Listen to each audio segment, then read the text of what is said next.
Olá pessoal, tudo bem? Espero que vocês estejam bem. Estamos de volta com mais um conteúdo interessante. Eu creio que este conteúdo ele não é tão popular, né? Então a gente vai falar ali de teste unitário no contexto de engenharia de dados e qualidade de dados, né? Para quem é desenvolvedor vai estranhar um pouco porque esses testes eles estão adaptados para rodar ali num contexto de notebooks, né? Em ferramentas como os Databricks, Spark e o Microsoft Fabric. Então, se você trabalha com uma dessas plataformas ou ferramenta, sinta-se à vontade para comentar. É interessante salientar que este conteúdo ele tem vários níveis, tá? Então, se você for aí um profissional novo em transição de carreira, não se preocupe, pois existem aqui vários cenários que a gente pode encontrar em várias empresas, várias organizações, e nem todo mundo conhece estes cenários, ok? Mas eu vou tentar focar na base, principalmente para quem nunca trabalhou ou viu um framework de ingestão. Então, esses testes eles se encaixam muito bem neste cenário, onde a companhia já tem um framework de ingestão, já existe ali um processo onde basicamente leva-se entre 5 a 10 minutos para inserir uma nova conexão, uma nova fonte de dados através do metadados, da inserção dos parâmetros, né? Ali na base de dados que o framework usa para apontar a conexão e etc, tá? Então, não se sinta de alguma forma que você não se sinta pressionado a aprender tudo de uma vez, pois, como eu comentei, vale ressaltar, não se sinta desconfortável, pois este conteúdo ele tem vários níveis. Então, de acordo com a sua experiência, você vai conseguir pegar o conteúdo, estruturar, mentalizar aí e ver a melhor forma de aplicar no seu dia a dia. Aproveito para deixar o meu disclaimer, né? Então, isso aqui é um conteúdo didático, muito embora eu tenha trabalhado ele de forma que seja fácil e legível o entendimento, né? É importante você ah, verificar se o seu ambiente está adequado, se você precisa fazer algum ajuste nesses códigos, pois eles estarão disponíveis, como sempre, no meu GitHub, ok? Então vamos lá. Ah, Aqui, pessoal, eu deixei aqui uns requisitos, né? Então, requisitos básicos, para quem acompanhou a última série de vídeo, eu adicionei aqui somente o teste unitário. Então, é importante aí, como o principal requisito, a curiosidade e a disponibilidade, né? A disposição para aprender. E no básico aí, lógica, um pouquinho de Python, tá? SQL, noções básicas de dados, ok? Dito isso, vamos lá. Então aqui eu trouxe um carinha já conhecido por vocês, principalmente para quem acompanha meus vídeos. Então eu trouxe aqui um pipeline de dados, que ele vem aqui trazer algumas referências, desde a ingestão ali das sources, até ali o reportings, ou ali, se você, na sua empresa aí onde você trabalha, tem a área de data science, então tem ali a, os recursos de Machine Learning, Advanced Analytics, AI e Gen AI, ok? Então, o ponto aonde a gente vai focar aqui é a partir desse ícone aqui do Data Factor. Então, aonde a gente comumente, né, em empresas que usam aí a stack do Azure, eles vão ter ali ou Synapses ou o Data Factor como o seu principal orquestrador barra framework de ingestão, tá? Onde os seus pipelines são desenvolvidos. Bem, o que vai interessar para a gente aqui? Então, o que vai interessar é esse Data Mat Store, aonde geralmente ficam as tabelas, né, ou bases de metadados operacionais, de infraestrutura, DevOps e negócio, né? Então, os pipelines desenvolvidos ali dentro do contexto do Data Factory ou Synapse, né, o pipeline do Synapse, normalmente o pessoal costuma desenvolver ali uma tabela ou várias tabelas de metadados. Algumas organizações desenvolvem um tabelão, onde esse tabelão recebe ali várias colunas para receber parâmetros, né? E algumas organizações desenvolvem essas tabelas de acordo com a camada, né, do Lakehouse. Então, existem tabelas de parâmetro, né, e objetos ou metadados dos objetos só para bronze, só para camada silver ou só para gold.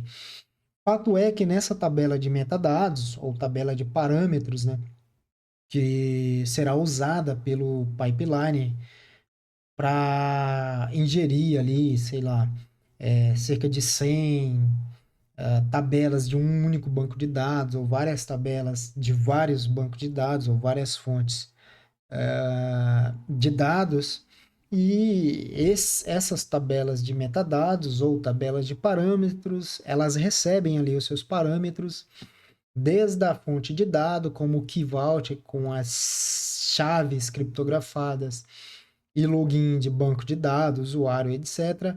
Mas elas também podem receber, de acordo com a camada, né, o nome da tabela de origem e o nome da tabela destino. E ali também elas recebem uma coluna de query, né, em SQL puro, ou uma coluna com o path, né, ali o caminho do notebook que ele tem que ser executado no processo ou de extração de dados, ou de transformação, ou de tipagem de dados, ou de validação de dados, tá? Então a gente tem esse cenário em diversas organizações que já tem um cenário um pouco maduro, outras nem tanto, né? Então, aonde esses testes vão se encaixar é neste cenário. Tudo bem que se você usar ali o DLT do Databricks, você pode também colocar ali um step para ele no pipeline para ele validar os dados quando você está movendo do ambiente de desenvolvimento para um ambiente de produção, né? Então, ali os seus notebooks, né, já vão ser praticamente através do DevOps ou GitHub, já vão ser transferidos para o ambiente de produção, né? De acordo com o deploy, com o tipo de deploy que você faz aí nos seus processos, tá? Então é isso, pessoal. Então nessa base de metadados, vamos supor que ali você coloca os parâmetros, né, para ativar o seu teste ali no momento do deploy, ou quando você pega um projeto novo, aonde não existe documentação, ou não, que é um cenário comum, tá? Não se assustem. Ter vários projetos feitos na correria, mas sem uma documentação atualizada. Então, esses testes, eles cabem muito bem nesses cenários, tá? Então, é importante a gente imaginar as possibilidades, porque nem toda empresa ela está ali com sua governança de dados madura, né? Ou a sua área de desenvolvimento, ou propriamente o departamento de dados ali, todo ele maduro. Então, eu espero trazer aqui algum tipo de inspiração para vocês, e vamos seguir. Outro detalhe importante é que esse pipeline, né, é só uma referência, tá? Como todo mundo já sabe, tudo que você achar no site da Microsoft a respeito de arquitetura ou qualquer outro provider aí de cloud ou solução é somente referência, tá, pessoal? Então não significa que você tem que pegar uma arquitetura e aplicar ali ela do jeito que ela foi concebida pelo fornecedor, tá? Então, arquiteturas são apenas referências e você vai desenvolvê-las de acordo com a sua necessidade, o seu case de negócio, o seu ambiente, tá? É importante. Dito isso, você pode ver uma série aqui no meu canal chamado Pipeline Resiliente, e esse cara aqui é onde eu dou um exemplo ali no Data Factory sobre pipeline resiliente, e eu desenvolvo ali um pequeno template só com um fundamento de como seria um framework de ingestão, ok? Então, dito isso, pessoal, a gente vai seguir aqui com o nosso teste, tá? Eu vou pegar aqui, ó. Então, para quem já conhece esse ambiente, quem já está familiarizado, está aqui o nosso conteúdo. Então, eu tenho aqui na pasta Data, a gente tem aqui os nossos dados, que são dados sintéticos, tá? Eu já vou mandar ele para o GitHub assim. Aqui a gente tem a nossa pasta de ETL, né? Onde a gente vai dar uma olhadinha nele aqui. Então, como vocês podem ver, eu já executei aqui a camada bronze para gerar os dados, tá? E aqui, deixa eu dar uma limpadinha aqui nesse cara. Aqui a gente tem os geradores do dado sintético, tá? E eu gostaria de frisar bem um ponto aqui interessante. Em algum momento a gente vai fazer um teste que a gente vai checar o percentual de perdidos ou ordens devolvidas, que devem ser ali 2% ou muito próximo de 2% de ordens devolvidas, tá? A gente vai fazer esse teste nos dados, ali no contexto para quem trabalha com data science ou analytics. Então é interessante ali que quer testar os limites, né, dos valores das suas diversas variáveis ou a range de dados ali que tira para teste. Então é bastante interessante para treinar ali o seu modelo. Então você pode testar isso também, tá? Vamos fechar isso aqui. Isso aqui também. Vamos voltar aqui. Então aqui eu tenho os testes. Então como vocês podem ver, eu tenho um teste aqui na biblioteca Python Unit Tests e Unit Tests e aqui na PyTest, tá? Então a gente vai começar a nossa abordagem pela Unit Test, né? A biblioteca já que já está nativa dentro já está por default, né? Por padrão dentro do Python. Então a gente tem aqui esse contexto, tá? Para quem conhece esta biblioteca, ela é um pouco antiga, então ela vai rodar, ela é um pouquinho travada, tá? Mas eu vou trazer aqui os exemplos, alguma solução que a gente aplicou para passagem de parâmetros na classe, tá? Ela não aceita de primeira, então a gente tem que usar alguns padrões de desenvolvimento que ajuda a contornar essa complexidade ou essa inflexibilidade que a biblioteca ela tem, né, por ser uma biblioteca um pouco mais antiga. Então, se você tem aí bastante código ou notebooks ali em classe e é um código um pouco mais antigo, né, já um legado, então você pode continuar usando ela perfeitamente, tá?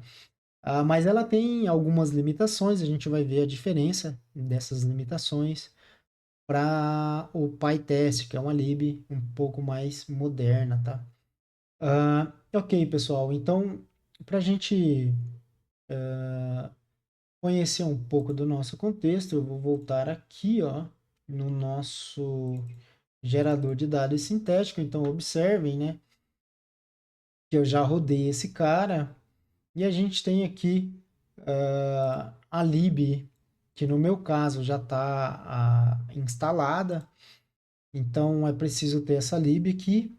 E a gente vai rodar aqui, já existe os dados, tá? Essa primeira célula, ela vai gerar ali para a gente um catálogo de produtos, e a partir desse catálogo de produtos, a gente vai construir a nossa base de vendas, né? Onde tem ali alguns eventos, né? Como entrega e etc. A gente já vai conhecer um pouquinho, tá? Então, o que é interessante saber aqui, que nessa base sintética de dados, eu coloquei aqui que ela tem que gerar aproximadamente 2% de ordens pedidos devolvidos, ok? Então, isso aqui a gente vai testar para ver se os dados estão ali com esses 2% de ordem devolvida. Ok? Então, eu já rodei isso aqui.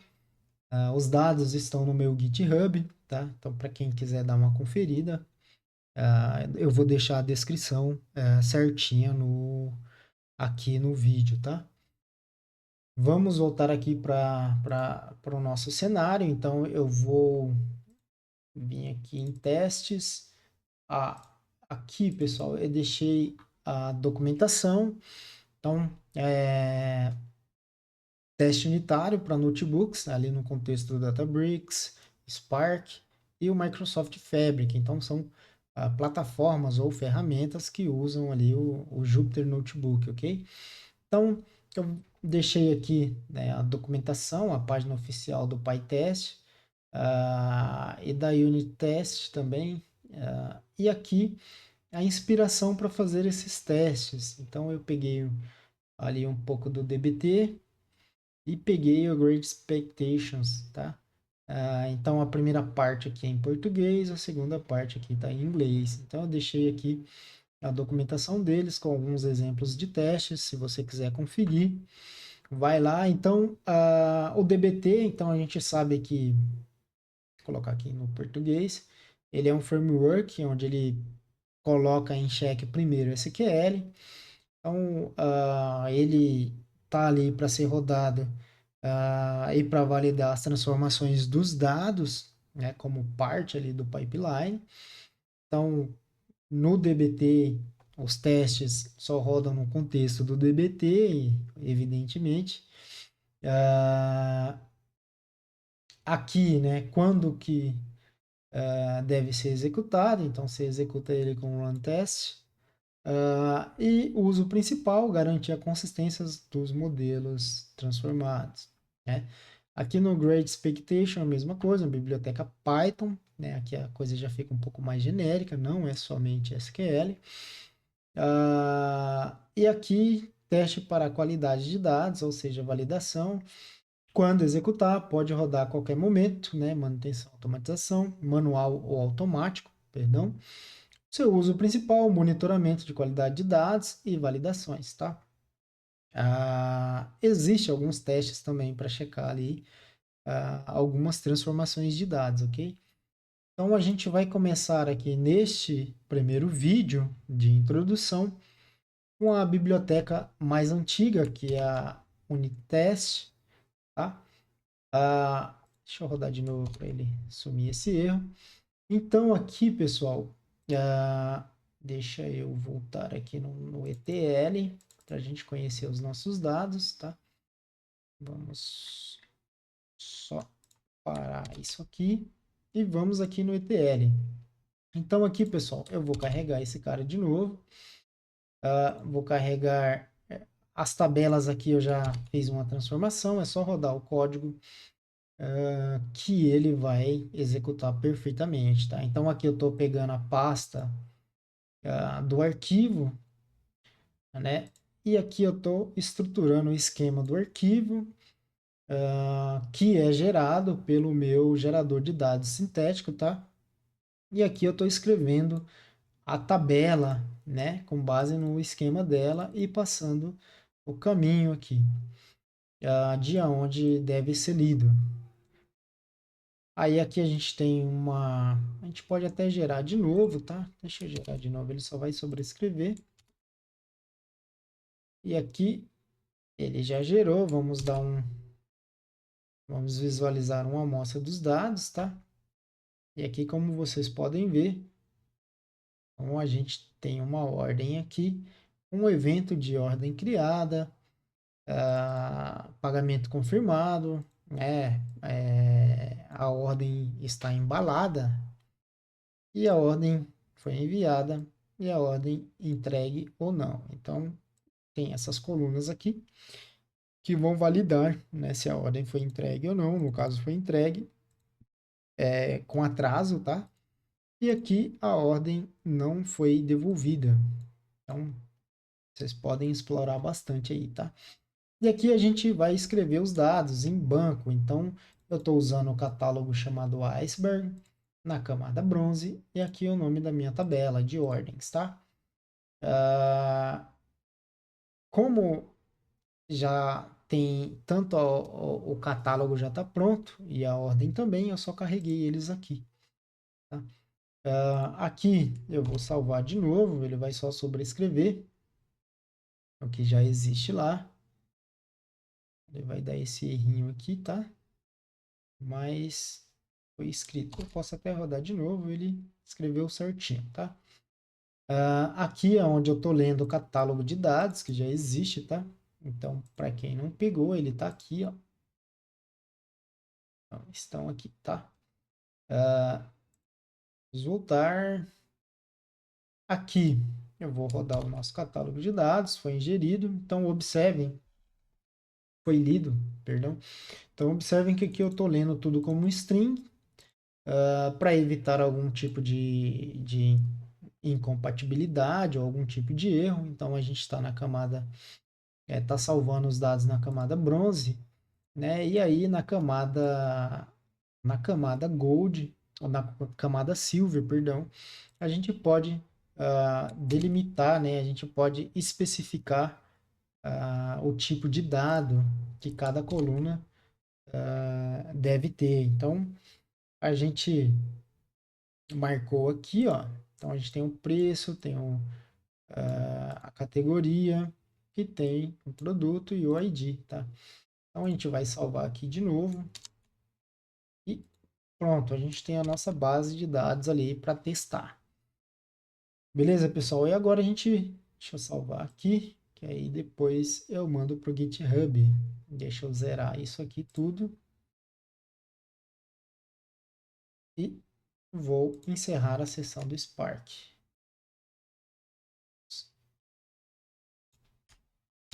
Encerrar. Está encerrada já. Então, é só zerar aqui, ó.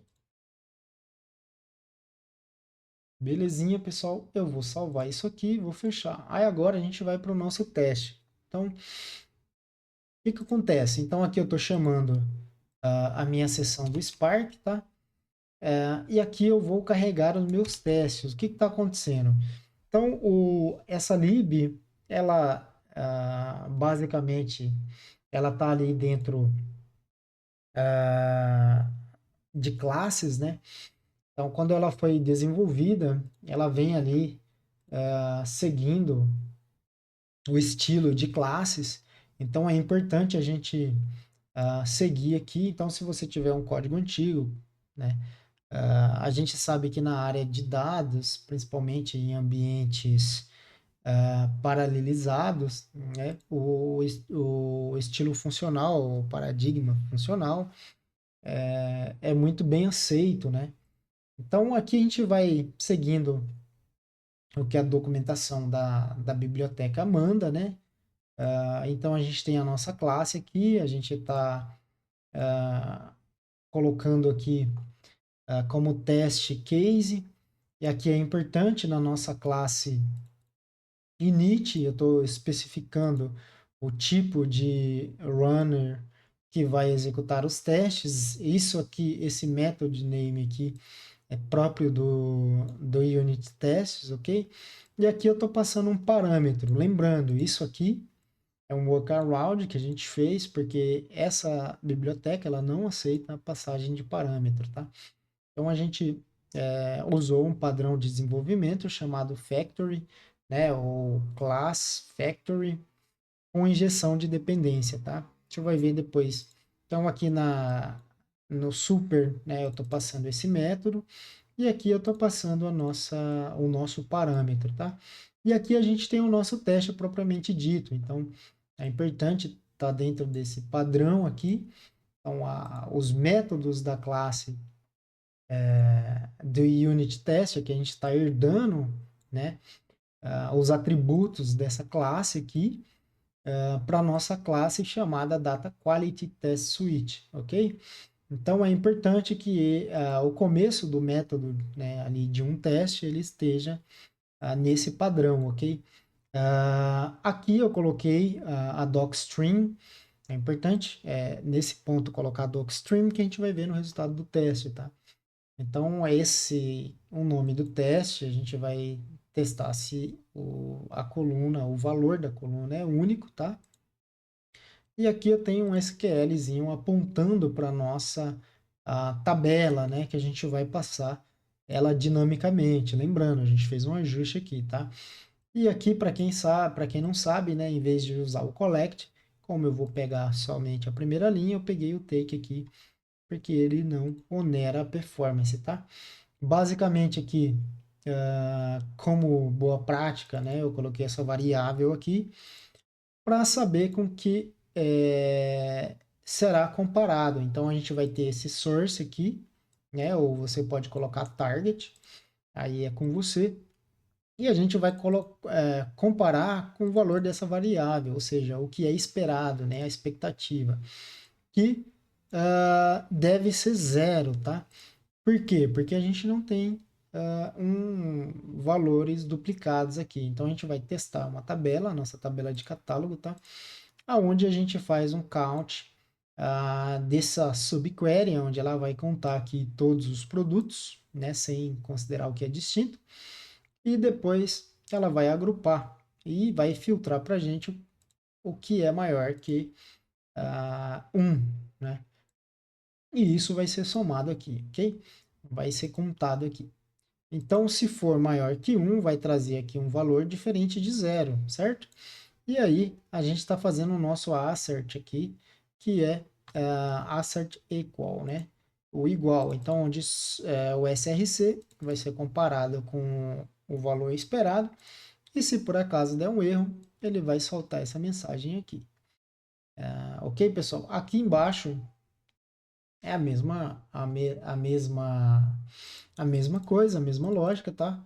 Então, o teste ele sempre começa com esse prefixo aqui, teste, né? E aqui eu estou testando se o valor não tem, se a coluna tem valores nulos, tá? Não tem valor nulo. O mesmo, a mesma lógica, então estou contando tudo, né? E estou dando um alias aqui e passando a nossa tabelinha via parâmetro e aqui filtrando apenas o que for null, né? E aqui pegando o registro e vou comparar com o valor esperado, né? Se for diferente, a gente vai ver aqui. E aqui a mesma coisa, então vamos ver aqui. Se vocês prestarem atenção, eu estou passando de forma explícita o nome da coluna, mas isso aqui, se você quiser, também pode passar parâmetro, tá? Isso é melhor, né? A forma de fazer no PyTest é um pouco mais fácil, tá? É bem simples, é bem diferente aqui dessa lib, unit test, ok? E aqui eu estou fazendo uma validação de esquema. Então, lembrando, eu vou passar uma tabela, eu vou passar aqui essa tabela da bronze, tá? Então, no próximo vídeo a gente faz certinho o teste da bronze para silver, tá? Considerando o tipo da coluna. Aqui eu estou fazendo um assert de lista, então eu vou ter uma lista de tuplas aqui, né? E aí eu vou comparar o esquema da nossa tabela com o esquema esperado. E aqui, pessoal, aqui que entra aquela questão que eu falei do framework de ingestão. Se você tem um framework de ingestão, você tem uma tabela de parâmetros, uma tabela de metadados. Então, esse value aqui, o expected value, ou valor esperado, pode ser uma query direta apontando ali para uma coluna de validação, onde você tem ali colunas, os nomes das colunas padronizado, onde você vai ter o tipo de coluna padronizado, né? E ali você pode ter o caminho do seu notebook, tá? Para que seja executado ali no momento do deploy, né? Ou no momento da criação dos objetos. Ou até mesmo em um processo incremental, onde você quer validar somente os dados novos que foram inseridos numa tabela que já existe. Então faz sentido, né? Faz bastante sentido, na verdade, você validar ali os dados novos, né? E tendo dados novos, o processo segue no seu upstream, né? Ok? Então faz bastante sentido, ajuda a economizar recurso, né? Você vai processar algo que não foi atualizado, né? Então vai gerar um custo ali desnecessário. Então já no teste você pode barrar esse processamento de acordo com a sua regra de negócio, de acordo com os requisitos do seu projeto, ok? Então, beleza, explicamos essa parte e aqui vem a parte interessante. Como eu havia dito, o unit test ele não é flexível à passagem de parâmetros e aqui a gente fez uma class factory, né?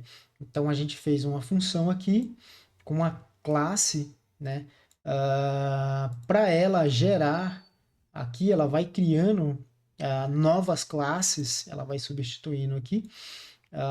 Então quando a gente roda essa função, né, essa classe aqui ela cria uma subclasse a partir dessa aqui, herdando os atributos da nossa classe principal, né, da nossa suíte de teste. Então, o que ela vai fazer, na verdade, é criar uma nova subclasse a partir da classe principal, passando o nosso parâmetro aqui que a gente está passando aqui na super, ok? Basicamente é isso, pessoal. E aqui esse método, né, é um método do run test do próprio unit test, ok? Então vamos executar isso aqui. Eu acho que eu já até rodei ele. E aqui a gente roda mais uma vez e vamos executar o nosso teste. Então ele vai rodar aqui para a gente. Ele rodou com um errozinho de catálogo. Eu vou rodar de novo, tá? Deixa ele terminar aqui para a gente ter uma saída mais limpa. Então ele está executando aqui o teste. Então, eu vou rodar de novo para a gente ter uma saída limpa. Ok. Então, o que, que ele está falando para a gente aqui? Então, o teste column not null. E aqui ele está mostrando a docstring e está falando, ó, ok, o teste passou. Né? Então, o teste column unique. Então, meu docstring, né, do meu método, ele está falando, ok, o teste passou. E aqui o teste de validação de esquema. E ele está falando, o teste passou. Então aqui a gente tem um sumário, um resumo, tá? Foram rodados 3 testes e os 3 testes passaram, ok? Então eu vou cavar uma falta aqui em algum lugar. Vamos pegar esse cara aqui, ó, eu vou colocar tá? E a gente vai executar novamente. Então para a gente ver como ocorre a falha. Então estou rodando ele de novo. E aqui ele está falando, ó, o teste de coluna de valores únicos, né, falhou. Então aqui ele mostra para a gente, deixa eu exibir aqui as linhas. Então ele vai mostrar aqui para a gente, ó, o teste falhou ali por volta da linha 24, tá? Então ele vai mostrar aqui o nosso assert, né? O nosso assert e ele vai dizer, ó, existem IDs duplicados. Então a gente sabe que eu cavei uma falta aqui, né? Eu provoquei esse erro.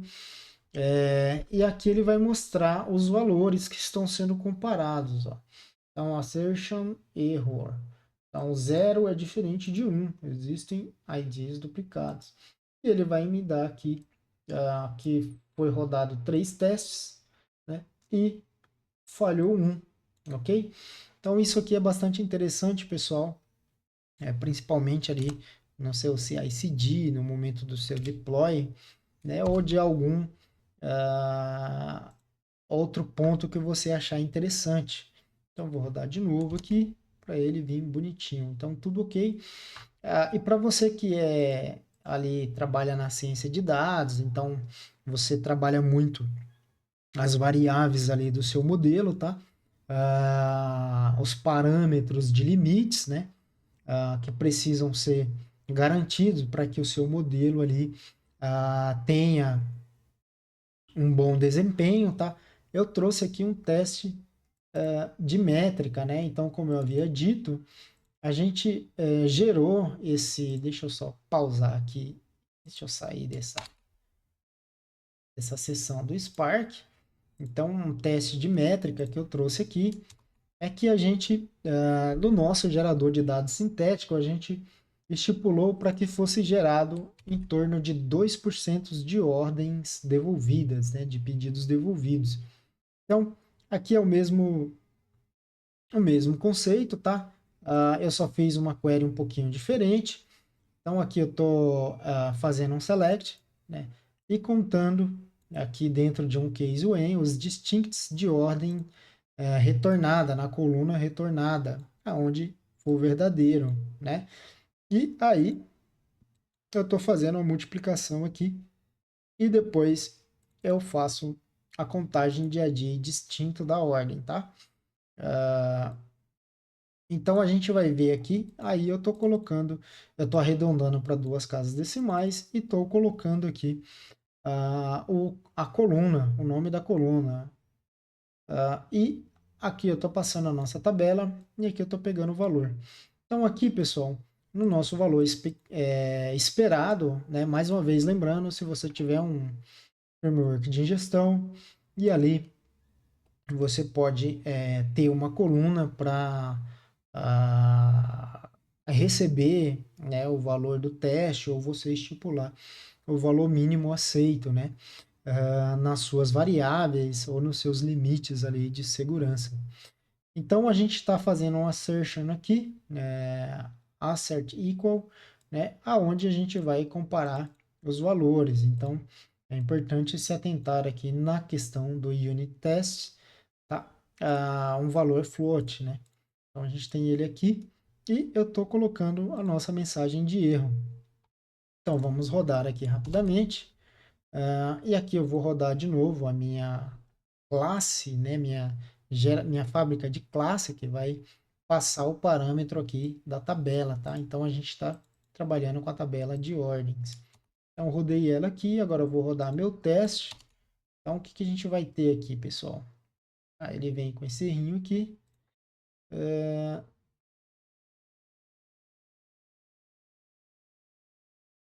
Ele está executando aqui a query. Eu vou rodar de novo para tirar essa sujeira.